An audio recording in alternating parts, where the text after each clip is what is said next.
Traders point அன்பர்களுக்கு சிறப்பு வணக்கம். நம்ம டிஸ்க்ளைமர் எடுத்துக்கிறோம். நம்ம செபி ரிஜிஸ்டர்ட் அட்வைசரோ ஆர்ஐவோ கிடையாது. நம்ம இங்கே பேசக்கூடியது எல்லாமே தகவலாக மாத்திரமே பார்க்கப்படணும்.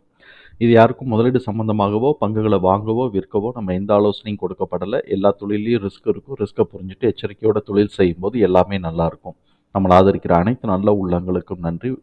வளமுடன் வாழ்க.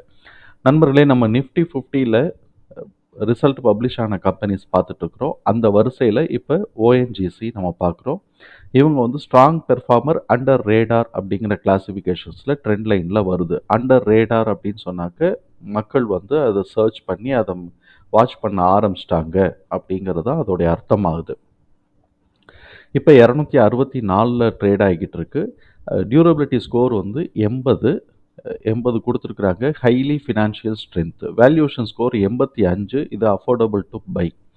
மொமெண்டம் ஸ்கோர் வந்து 51, இது இப்போ நியூட்ரல் ட்ரெண்டில் இருக்குது. அனாலிசிஸ்ட் ப்ரைஸ் டார்கெட் 277ன்னு கொடுத்துருக்குறாங்க. அப்சைடு வந்து 5%.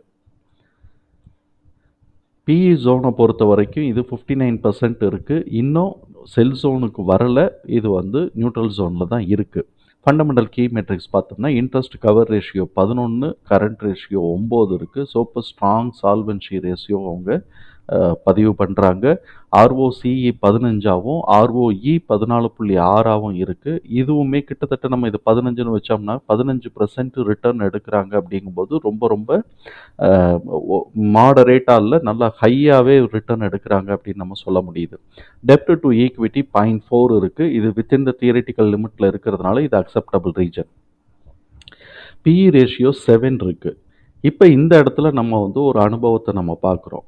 என்ன அப்படின்னு சொன்னாக்க பிஇ வந்து 4லேருந்து 5, 8லேருந்து 10, அதை கடந்து உடஞ்சி போகும்போது 15, அதை கடந்து போகும்போது 25. ஸோ இப்போ இதுதான் நம்மளுடைய ஒவ்வொரு ஃபார்மட். இந்த இடத்துலலாம் கரெக்ஷன் வந்துட்டு போகும். சில சமயம் அதை உடச்சி மேலே ஏறும். இப்போ 7ங்கும்போது 8 கிட்ட வருதா, 8 வந்த உடனே 10 வரைக்கும் போதா, 8 to 10, 8 வந்தோடனே கரெக்ஷன் ஆக போதா, இல்லாட்டி 8 to 10 மேனேஜ் பண்ண போகிறாங்களா அப்படின்னு நம்ம பார்க்கணும்.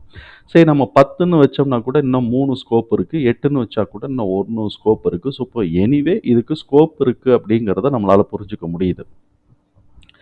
ப்ரைஸ் டு புக் வந்து லெஸ் தென் 1.9, அதாவது லெஸ் தென் 1 இருக்குது, 0.9 இருக்குது. இது புக் வேல்யூ காட்டிலும் நல்லா சீப்பாக கிடைக்கக்கூடிய ஒரு கம்பெனி. பிஸ்னஸ் மாத்திரம் க்ரோத் கொடுத்துட்டாங்க அப்படின்னு சொன்னாக்க இது வந்து இது நல்லா மேலே போகிறதுக்கு ஆப்பர்ச்சுனிட்டி இருக்கக்கூடிய கம்பெனி. குறைஞ்சபட்சம் 2ன்னு வச்சா கூட இப்போ இருக்கக்கூடிய புக் வேல்யூ காட்டிலும் 2ன்னு வச்சா கூட அது மேலே போகிறதுக்கு வாய்ப்புகள் இருக்குது. இப்போ இவனோட அனாலிசிஸ்ட் வந்து இபிஎஸ் 1 இயர் ஃபார்வர்டு இபிஎஸ் என்ன செய்கிறாங்கன்னா 41ன்னு போடுறாங்க. சர்ப்ரைஸ் வந்து ப்ளஸ் 1.6 எதிர்பார்க்குறாங்க. கன்சிஸ்டன்ஸ் ரெக்கமெண்டேஷன்ஸ் 30 அனாலிசிஸ்டில் வந்து 7 பேர் வந்து செல்லாகவும் 7 பேர் ஹோல்டாகவும் 16 பேர் பையாகவும் கொடுக்குறாங்க. கேஷ் ஃப்ளோவை பொறுத்த வரைக்கும் நெட் கேஷ் ஃப்ளோ இப்போ வந்து இதுக்கு 90% இது வந்து நெகட்டிவில் தான் போயிருக்கு. அதே மாதிரி ஆப்ரேட்டிங்லேருந்து வரக்கூடிய இது வந்து ஆப்ரேட்டிங் கேஷ் ஃப்ளோ வந்து பாசிட்டிவாக போயிருக்கு இயர் ஆன் இயரை கம்பேர் பண்ணும்போது. நம்ம வந்து ஆனுவல் ரிசல்ட்டை பார்த்தோம்னா net profit year on year compare பண்ணும்போது 38% கூடி இருக்கு. ரெவென்யூ வந்து இயர் ஆன் இயர் கம்பேர் பண்ணும்போது 2% கூடி இருக்கு. அதே நெட் ப்ராஃபிட்டு இதை ரெவென்யூ குவார்ட்டர்லி நம்ம பார்த்தோம் அப்படின்னு சொன்னோம்னாக்க என்ன நடந்திருக்கு அப்படின்னு சொன்னால் ரெவென்யூ வந்து குவார்ட்டர் டு குவார்ட்டர் கூடி இருக்கு. நெட் ப்ராஃபிட்டு 200 கோடி கம்மியாக இருக்குது. ஸோ இப்போ இது வந்து நம்ம கவனிக்கப்படக்கூடிய ஒரு விஷயம். நெட் ப்ராஃபிட் கம்மியாக இருக்குது அப்படின்னு சொன்னாலே இபிஎஸும் கம்மியாக இருக்கும். போன குவார்ட்டரில் 8.2 இருந்தது, இந்த குவார்ட்டரில் 8 வந்திருக்கு.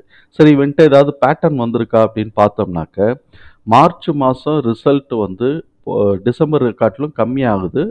அதுக்கப்புறம் ஜூன் மாதம் ரிசல்ட்டு மார்ச்சை காட்டிலும் கூட வருது. செப்டம்பரில் எகெயின் திருப்பி நார்மல் ஆகிட்டு கீழே இறங்குது, நார்மல் ஆகுது, இல்லாட்டி கீழே இறங்குது, திருப்பி டிசம்பர் மாதம் கூடுது. ஸோ இப்போ இந்த மாதிரி இது வந்து ஜிக்ஸாக் போய்கிட்டு இருக்கா. இதே ட்ரூ ஆகுதான்னு பார்த்தோம்னா மார்ச் மாதம் 2022 8.4 இருந்திருக்கு, ஜூன் மாதம் 9.5 இருக்குது. அப்போ ஜூன் மாதத்துக்கு ஏறுறதுக்கு வாய்ப்பு இருக்குது.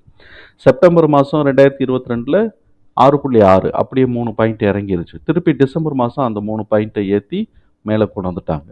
இப்போ வந்து மார்ச் மாதம் 3 வந்திருக்கு, ஜூன் மாதம் 2023 11 எகிரி இருக்கு. செப்டம்பர் மாதம் ஒரு ஒரு 0.3 கம்மியாயிருக்கு. டிசம்பர் மாதம் கம்மியாயிட்டு, மார்ச் மாதம் அதை காட்டிலும் கம்மியாயிருக்கு. இப்போ 2023ல டிசம்பர் ஏற வேண்டியது கம்மியாயிருக்கு. இதுதான் வந்து இந்த இடத்துல டிஃபர் ஆயிருக்கு.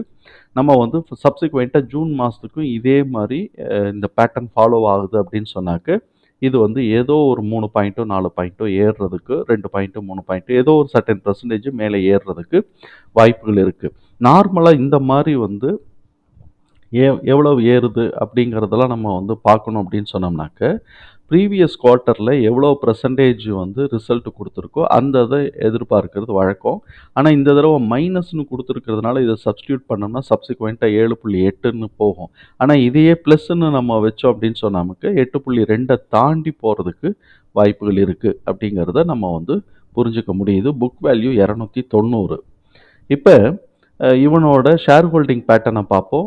ப்ரொமோட்டர்ஸ் ஷேர்ஸ் வந்து அப்படியே இருக்குது, எந்த பிளெட்ஜஸும் இல்லை. மார்ச் மாதத்துக்கு எஃப்ஐஐஸ் வந்து கொஞ்சம் இறக்கி வச்சுருக்கிறாங்க, 0.4% இறக்கி வச்சுருக்கிறாங்க. டிஐஏஎஸ் என்ன பண்ணியிருக்கிறாங்கன்னா அவங்க வந்து 0.2% இறக்கி வச்சுருக்கிறாங்க. ஸோ இப்போ ரெண்டு பேருமே ஏதோ ஒரு அளவுக்கு கொஞ்சம் இறக்கி தான் வச்சுருக்கிறாங்களே தவிர்த்து ஏற்றலை. நம்ம ஸ்கோப் எப்படி இருக்குங்கிறத நம்ம பார்ப்போம். இனிமேல் ஜூன் மாதத்துக்காக இவன் ஏற்ற போகிறானாங்கிறது நமக்கு தெரியாது. ஸ்கோப் எப்படி இருக்குங்கிறத நம்ம பார்ப்போம். இந்த இபிஎஸ் டேட்டாவை தூக்கி நம்ம வந்து எக்ஸல் ஃபார்மேட்டில் போட்டோம்.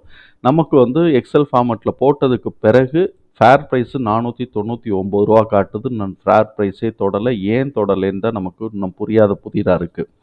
அதே சமயத்தில் ப்ரீவியஸ் லோ நம்ம வந்து என்ன எடுத்துருக்குறோன்னா 182 எடுத்துருக்குறோம். இது சைக்கிள் ட்ரெண்டை பேஸ் பண்ணி சைக்கிள் ட்ரெண்டை பேஸ் பண்ணி எடுத்துருக்குறோம். அதுக்கப்புறம் வந்து பார்த்தோம்னாக்க இவனுக்கு வந்து இன்னும் ஸ்கோப் இருக்குது, பிஸ்னஸ் ஸ்கோப்பு இருக்குது. இன்னும் என்ன பண்ண போகிறான்னு நம்ம பார்ப்போம். இப்போ நம்ம வந்து இந்த நேரடியாக நம்ம வந்து ரிசல்ட்டுக்குள்ளே வந்துடுவோம். இப்போ இவன் என்ன பண்ணுறான்னாக்க இன்னும் வந்து டவுன் ட்ரெண்டு மினிமத்தையே இவன் பிரேக் பண்ணலை. டவுன் ட்ரெண்டு மினிமத்தையே பிரேக் பண்ணலை. அதனால அப் ட்ரெண்டு மேக்ஸிமத்தை இப்போ நம்ம பார்க்க வேண்டாம். ஆனால் இதுக்கு ஸ்கோப் இருக்குன்னு மாத்திரம் நம்ம வச்சுக்குவோம். அப்போ அப் ட்ரெண்ட் மேக்ஸிமம் என்ன பண்ணுதுன்னா நமக்கு 700 ரூபா வரைக்கும் ஸ்கோப் இருக்குன்னு வச்சுக்குவோம். இது வந்து மேத்தமேட்டிக்கலாக கரெக்டாங்கிறதையும் நம்ம செக் பண்ணிக்கலாம். அதுக்கப்புறம் வந்து அப் ட்ரெண்ட் மினிமம்னாக்க 590லேருந்து 604க்கு ஸ்கோப் இருக்குது.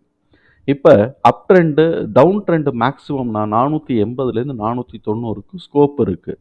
இல்லை நான் டவுன் ட்ரெண்டுக்குள்ளேயே தான் இதெல்லாம் நான் வந்து இப்போ இந்த வருஷம் ஃபில் பண்ண போகிறேன்னா மேக்ஸிமம் ஸ்கோப்பு 392லேருந்து 400க்கு இருக்குது. இப்போ இவன் வந்து எதெல்லாம் உடைக்கணும், இந்த குவார்ட்டருக்கு 278 ஃபில் பண்ணணும், அது ஃபில் பண்ணலை. நெக்ஸ்ட் குவார்ட்டருக்கு 287 ஃபில் பண்ணணும். ஏன்னாக்க நெக்ஸ்ட் குவார்ட்டருக்கு நம்ம வந்து ஜூன் குவார்ட்டருக்கு மேலே வரும்னு எதிர்பார்க்குறோமா. நம்மளுடைய இபிஎஸ் எஸ்டிமேஷன் வந்து என்ன செய்யுது, நமக்கு டிடிஎம் குவார்ட்டர்லி டிடிஎம் வந்து 9.57 நமக்கு ப்ரொஜெக்ட் பண்ணுது. இது ப்ரொஜெக்ஷன் தான், இது ஆக்சுவல் கிடையாது. அப்படி வந்துச்சு அப்படின்னு சொன்னால் நெக்ஸ்ட் இதுக்கு வந்து 287 ரீச் பண்ணணும். இந்த டவுன் ட்ரெண்டு மினிமத்திலே இருந்தால். டவுன் ட்ரெண்ட் மேக்ஸிமத்துக்கு போகுதுன்னா 318லேருந்து 331 வரைக்கும் போகிறதுக்கு ஸ்கோப் இருக்குது அப்படிங்கிறத நம்ம புரிஞ்சுக்கிறோம்.